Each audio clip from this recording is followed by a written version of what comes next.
That's farmer friend, singer-songwriter Lyal Strickland. And that's farmer friend and jack of all trades Chris Horn. And we're those Tastebudguys.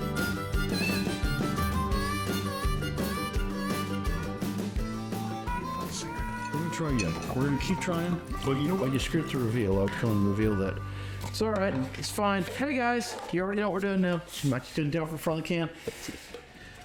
I yelled at. I like that you called it a can. It is a can. It's a Sleeve? cardboard can, yeah. It's like can? sleeve. Sleeves, I think, I'd call that a sleeve, right? Whoa. What glass was that, you suppose? That's our, A candle. that's our candle. Oh, we could salvage that. That's exciting. That was Social Morgan, y'all. She's drunk. You know what? Here's the kicker. Threw a candle down. All right. The hard thing about the audio right now is that the AI thing that we use to Oh, yeah, they might not even heard that. no, it picks up everything. But if it picks it up and so far in the background that you can't tell what the person is saying, it makes up gibberish. Like I've literally heard Tyler on the background of our audio go. Perfect. All right, guys, welcome back. Thanks for joining us for the chaotic beginning here with the candle being smashed and the sweeping going on while screwing up my presentation of showing you the bottle and all that stuff, but it's fun. We are going back to a Scotch again today. Before we get to that, if you guys wouldn't mind, just jump over after the video. Not right now, wait till after. Go over to Hochtown, Hochatow. And I've said it wrong so many times now, I don't even know how to spell it. You were going to throw an E in there? No, I couldn't remember if it was O or A. Anyways. Yeah, go check them guys out. And well, I'm sure they would very much appreciate you giving them a like and maybe even try to find some of their product. As always, if you guys get over in this area, hit us up. We will make sure you taste the product. Yes. Otherwise, Lyal. Going across the We got this huge name that Lyal just put across the screen right here. No, Lyal did not put that up because He can't spell it either. way too many letters in that thing. This is a classic Scotch. It is. This is the Scotchy Scotch with as many letters and whatnots in this name. The Bunnahabhain 12. We had a previous Bunnahabhain. That was a Stouts. Yeah, I think Yeah, it was. And you go back, you might be able to find an episode up here if you linked it. If you show that bottle off in that one, it's a very. I'll show the can off in this one. Look at my can, guys.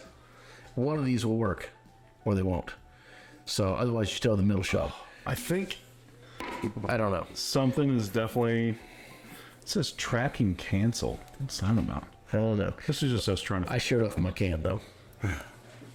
Fair. Yeah. I wanted that joke. I go to bed. Now I know why you said these cameras suck all the time, because yours doesn't work. I swapped them this time. Mm-hmm. That one works. I get it. Okay, Maybe that's the one you should put in the middle. that's not a bad idea. No, it's not. All right. So we have a drink, as you guys can't really see through it. It's got about the top fifth gone out of it. We drank the neck down plus a little bit. Lyal grabbed this one back, I think, during my birthday. Yeah. And we've left it up here, and it's been a very fun drink that we've kind of... Bunnahabhain is like a special place for us. We kind of started some of our Scotch, serious Scotchness with some of the Bunnahabhain that we both really got into. It was a Bunnahabhain signatory 30-year-old. Yeah, and it was amazing. And so every time we get a glass of Bunnahabhain or a bottle of Bunnahabhain, we really try to just savor it. Yeah. This one, where the Stouts was so sweet and light, But still smoky. this one has a more cherry note. I think a smokier edge than I recall from the Stouts. Mm-hmm. But it's that kind of acidic matchstick, it's the after smoke flavor that I smell in it. So I think that this one too, I think you're totally right on the matchstick. But the overripe, like stone fruit situation, like almost candied stone fruit, like we're getting into prune territory. Bunnahabhain. I've been saying Ben, I'm sorry. Vin. Bunnahabhain. Oh, with a V? It's what it says right here on the back of the deal. I assume they put it out. Well, Leave your mouth of the river in Gaelic. They might. They also wrote on the back of the book. Maybe. What do we get on the tasting? Nose. Sweet and fruity with notes of blackcurrant jam, vanilla, clove, and a hint of seaweed. Missed the seaweed. I think the seaweed's going to be that sort of matchstick component that you're looking for. The kind of sour, It's matchstick. you know.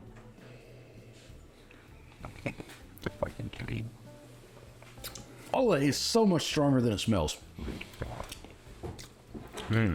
But it's Man, for an islay though, it's like the smoke is completely different than like Lafroig or it is. the It's Whisky. lighter and rounder and prettier. Yeah.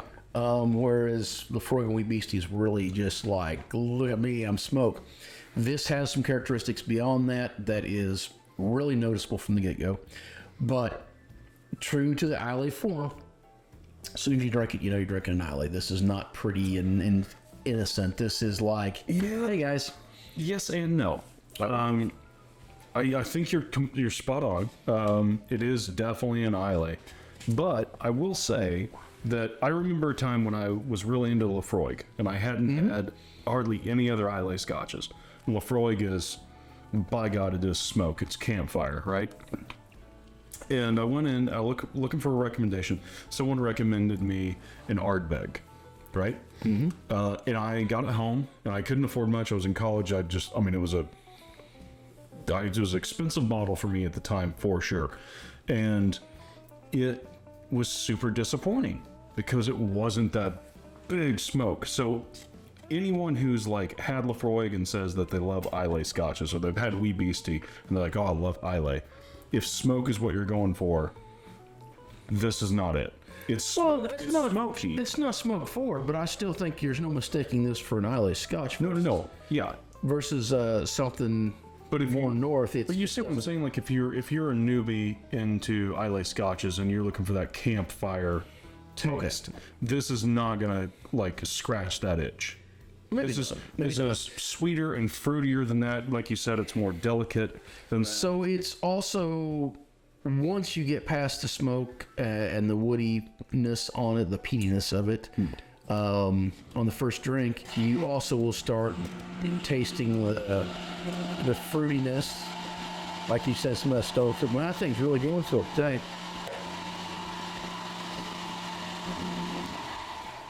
Huh. I remember it being that aggressive. This is a fun episode. Messed up episode. We'll say We have a sump pump in the corner because we're in a basement that's well below street level and we get a little bit of water occasionally. Apparently, we got a lot of water just now because it took its sweet time. what you know. The kicker though is that's gone off before and it hasn't come through the mic. Yeah. Very bizarre because it's loud as hell in here. Yeah, it's really loud here. I think this is really great. What's your tasting notes on it? So they.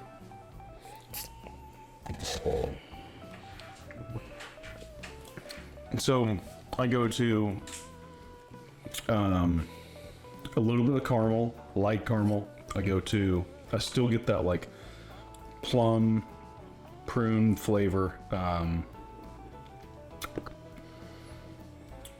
That raisin-esque sort of thing. What do they say? Well, you didn't do too bad on that. Comparatively to them. Rich sherry, that one I got, and roasted nuts, which I didn't get the roasted nuts so much. Balanced to a sweet malt. To me, the malt is more a finish, not a front-end flavor.